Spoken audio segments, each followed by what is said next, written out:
Shalom, selamat pagi. Saya percaya bahwa seluruh jemaat GKI Pondok Daud sudah diberkati Tuhan pada pagi hari ini. Mari kita datang pada Tuhan, kita bersyukur bersama-sama, kita rayakan bahwa kita sangat mencintai Tuhan. Haleluya, mari kita pujikan lagu ini. Yesus, kemuliaan-Mu pulihkan hatiku. Yesus, kemuliaan-Mu berkati hidupku. Yesus, kemuliaan-Mu. Yesus, kemuliaan-Mu pulihkan hatiku. Yesus, kemuliaan-Mu berkati hidupku. Segala pujian syukur bagi-Mu. Amin. Kau hadir dalam hidupku. Kini ku datang sujud di hadapan-Mu, memuji-Mu, menyembah-Mu. Yesus, ku menyembah-Mu. Segala pujian, segala pujian syukur bagi-Mu. Kau hadir dalam hidupku. Kini ku datang sujud di hadapan-Mu, memuji-Mu, menyembah-Mu. Yesus, ku menyembah-Mu, memuji-Mu, memuji-Mu, menyembah-Mu. Yesus, ku menyembah-Mu. Sekali lagi, memuji-Mu, memuji-Mu, menyembah-Mu. Yesus, ku menyembah-Mu. Haleluya, kami sembah Engkau Tuhan, kami memuji kebesaran-Mu. Haleluya, Engkau Allah kami yang hidup, Allah kami yang penuh kuasa, Allah kami yang ajaib. Haleluya. Terima kasih Tuhan, kami bersyukur pada hari ini, pada pagi hari ini Tuhan sudah kembalikan kami dengan tidak kekurangan suatu apapun. Kami boleh bangun, kami boleh menghirup udara yang segar, kami boleh bernafas, ini semua karena anugerah-Mu Tuhan. Kami bersyukur Tuhan, pimpin kami supaya kami bisa menjalani hari-hari kami dari pagi hingga malam nanti. Terima kasih Tuhan, lindungi kami, tutup bungkus kami dengan kuasa darah-Mu. Hanya di dalam nama Tuhan Yesus Kristus. Haleluya. Amin. Shalom saudara yang terkasih dalam nama Tuhan Yesus Kristus. Saya akan berikan tema firman Tuhan pagi hari ini tentang dasar rumah tangga yang benar. Dasar rumah tangga yang benar itu bukan cuma slogan, bukan cuma sekedar tema kehidupan kita dalam menjalani hidup, tetapi itu harus kita terapkan dalam kehidupan kita. Saudara-saudara terkasih dalam nama Tuhan Yesus Kristus, kita akan belajar bagaimana sih sebetulnya dasar rumah tangga. Pak, tapi kan jenengan masih muda, kenapa harus mengajari? Saya tidak akan pernah mengajari orang, tapi saya akan menyampaikan kebenaran firman Tuhan. Jadi kita dalam hidup ini perlu yang namanya mengerti sebagai dasar kehidupan kita dalam berumah tangga itu apa. Jelas itu firman Tuhan, tetapi kita mau belajar hari ini seperti bagaimana. Kita buka dalam kitab Efesus pasal 5, ayat yang ke-22. Jadi begini saudara, banyak orang yang lupa janji pernikahannya. Benar, dia lupa janji nikah. Entah itu karena dia sudah mapan, entah itu karena dia sudah kaya, entah itu karena dia sudah merasa bosan, entah itu karena udah dapat yang baru, dia lupa janji nikah. Janji nikah itu bukan sekedar ucapan, tapi itu pertanggungjawaban di hadapan Tuhan. Jadi kalau engkau berkata engkau sudah berjanji kepada istrimu, dan engkau mencoba-coba bermain-main di belakang, hati-hati. Engkau sudah berada dalam ambang kehancuran hidup.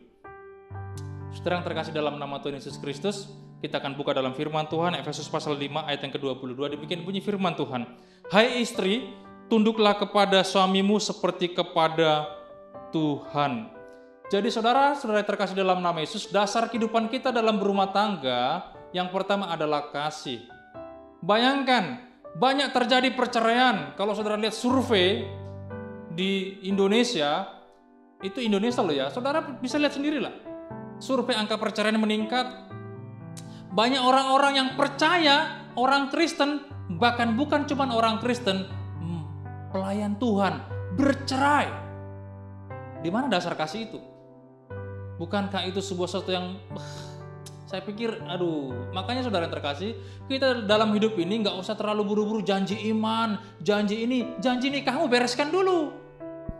Kadang-kadang manusia ini terlalu, maaf ya, di tempat lain ya, di sana, di tempat yang jauh sana, bingung dengan janji iman, wah dari saya sekian, janji iman, janji nikahmu beres kese. Rumah tangga kita, jadi begini ya, Tuhan itu memulai dari yang kecil dulu, dari rumah tangga kita dulu. Banyak orang yang berbuat baik di luar, kelihatan baik, kelihatan sopan, tapi di rumah tangganya kasar. Ini bagaimana menjadi orang Kristen seperti begini? Ini perlu dibenahi. Jadi saya pikir orang-orang Kristen, orang-orang yang percaya, rumah tangganya dibenerin dulu. Rumah tangganya dulu, Yerusalemnya dulu. Banyak orang yang baik dengan wanita lain, dengan istrinya jahat. Baik dengan orang-orang di luar sana, tetapi dengan rumah tangganya sendiri, dia nggak peduli. Ini bagaimana? Sama kasih kepada istri, kasih kepada anak, udah mulai memudar. Karena ada orang lain di luar sana yang lebih bagus. Saudara yang terkasih dalam nama Yesus, saya sudah katakan tadi, bahwa dasar rumah tangga tadi itu kasih. Dan kasih, perjanjian pernikahan kita, itu bukan cuma sekedar ucapan, tapi itu pertanggungjawaban. Makanya katakan di sini, hai istri, tunduklah kepada suamimu seperti kepada Tuhan. Tetapi bukan berarti suami semena-mena, tidak. Tetapi artinya ada sasmit, ada penundukan diri kepada sang suami. Makanya terjadi polemik di luar sana, istri yang lebih besar gajinya, bahkan suami tidak lebih besar gajinya, terjadi cekcok di sana. Karena nggak ada kasih. Kalau ada kasih, ada pengampunan di sana nantinya. Saudara yang terkasih dalam nama Tuhan Yesus Kristus, dasar rumah tangga kita yang pertama adalah kasih. Bagaimana? Istri tunduk kepada suami. Dan ayat yang ke-25, perhatikan di sana. Hai suami, kasihilah istrimu sebagaimana Kristus telah mengasihi jemaat dan telah menyerahkan dirinya baginya. Di-compare, dibandingkan. Hai suami, kasihlah istrimu seperti Kristus telah mati bagi jemaat. Artinya apa? Suami rela mati bagi rumah tangganya. Itulah tanggung jawab kepala rumah tangga. Ada kasih di sana, kasih yang berani berkorban. Jadi kalau engkau para suami-suami, para laki-laki yang cari wanita lain, yang kau selingkuh, bermain di belakang, engkau orang yang paling kejam di dunia ini. Ini dasar rumah tangga perlu kita pertanggungjawabkan dalam kehidupan kita di hadapan Tuhan. Gak main-main. Jadi orang Kristen itu gak main-main.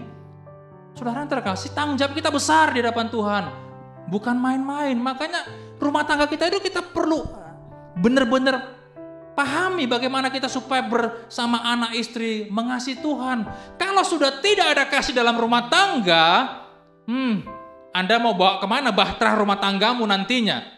Gak usah banyak cerita di luar sana, gak usah sok jaim, gak usah sok hebat di luar sana, gak usah sok wah sok gimana di luar sana. Rumah tanggamu gimana dulu? Bereskan dulu rumah tanggamu, baru kau bisa berkhotbah di luar sana. Itu. Jadi jangan janji nikahnya doang, wah saya menikah, saya menerima suka dan duka, sakit maupun sehat, kaya maupun miskin. Begitu engkau naik jabatan, kau lupa istrimu. Begitu engkau dapat wanita lain di luar sana, engkau lupa istrimu. Karena istrimu adalah pewaris. Jadi kalau engkau bermain-main di luar sana, engkau tidak ada kasih dalam rumah tangga, Ada perceraian di sana, ada perselingkuhan, ada kebohongan. Ini yang bahaya, ini yang menggerogoti rumah tangga kekristenan kita. Ada banyak orang yang gelarnya maaf, pastor atau pendeta. Kalau saudara lihat di TikTok, sudahlah, saudara tahu sendiri ceritanya bagaimana. Tapi yang jelas orang Kristen benahi dulu rumah tangga kita. Bagaimana caranya? Ada kasih di sana. Terus apalagi? Ada kesetiaan. Amsal pasal 20 ya, kita buka di sana. Bagaimana kita sebagai orang percaya harus memiliki kasih dalam rumah tangga kita. Bagaimana kita seorang percaya kita harus memiliki yang namanya kesetiaan dalam hidup ini. Jangan cuman kata-kata doang, tetapi kita harus buktikan, harus kita pertanggungjawabkan di hadapan Tuhan. Kehidupan rumah tangga kita selain ada kasih harus ada yang namanya kesetiaan. Bukan cuman ngomong doang setia tapi buktinya mana? Tapi Pak, saya begini-begini. Harus ada komunikasi di sana. Harus ada kesetiaan, baik suami maupun istri. Harus ada kesetiaan. Kalau enggak, bubar rumah tangganya, saudara. Jadi jangan main-main kita kasih contoh lah. Kita kasih contoh dalam kehidupan kita bersehari-hari bagaimana keluarga Kristen itu menjadi keluarga yang diberkati Tuhan, keluarga yang bahagia, keluarga yang harmonis. Itu perlu. Kenapa? Karena harus ada kesetiaan di sana nantinya. Kita buka dia Amsal 20 ayat yang ke-6 demikian bunyi firman Tuhan. Banyak orang yang menyebut diri baik hati, tetapi orang yang setia siapakah menemukannya? Banyak orang yang berkata dia baik, banyak orang yang baik, banyak orang yang kaya, banyak orang yang ganteng, banyak orang yang cantik, banyak orang yang berprestasi, banyak orang yang gilang gemilang karirnya, tetapi siapa yang setia? Siapakah yang setia? Nah, kesetiaan ini mahal, saudara. Setia itu mahal, lebih daripada prestasi, lebih daripada harta, lebih daripada jabatan, lebih daripada apapun itu. Kesetiaan itu mahal banget harganya. Dan itu perlu diperjuangkan. Bukan cuma kata-kata. Karena kesetiaan itu ujian yang paling luar biasa kepada orang-orang kalau dia sudah punya grade level yang tinggi. Nah, kapan itu bisa kita capai kalau kita nggak mau dari hari ini setia dalam kehidupan kita? Yaitu kadang-kadang orang-orang Kristen ini seperti begitu. Terlalu mengejar A, B, C, D, E, bahkan seterusnya. Tapi rumah tangganya diabaikan. Terlalu sibuk dengan pelayanan di luar. Terlalu sibuk dengan pekerjaan di luar. Sampai ketemu orang luar yang begitu mengasihi daripada istrinya. Aduh, sebetulnya Anda yang salah. Karena Anda sudah tidak setia sebetulnya. Hati-hati saudara. Hati-hati dalam kehidupan kita. Rumah tangga kita mari kita benahin supaya kita menjadi saksi Kristus yang terbuka. Yang terakhir saudara yang terkasih, selain kita ada dasar kasih di sana, ada kesetiaan. Yaitu yang ketiga adalah ada pengampunan di sana. Barang siapa mengampuni dia akan diampuni. Itu kata firman Tuhan dalam Matius 6 ayat 12 dan 14. Jadi yang ketiga adalah ada pengampunan. Rumah tangga kalau tidak ada kata maaf saya yang salah. Rumah tangga kalau tidak ada kata mengampuni, mengerikan saudara. Kenapa? Karena manusia menajamkan manusia, entah itu suami ataupun istri atau anak pun sendiri atau anak sendiri. Kadang-kadang kita perlu ditajamkan dengan sesama kita satu keluarga. Maka disebut ada pengampunan. Ini mahal harganya. Tidak semua orang bisa mengampuni, tapi orang Kristen yang punya Roh Kudus pasti bisa mengampuni.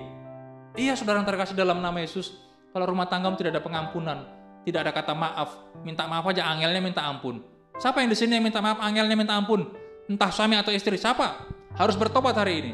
Saudara yang terkasih dalam nama Yesus, kita sebagai seorang Kristen, kita harus mudah minta maaf, mudah melepaskan pengampunan. Itu tanggung jawab kita sebagai orang Kristen, supaya rumah tangga kita tetap harmonis di hadapan Tuhan. Tuhan Yesus memberkati.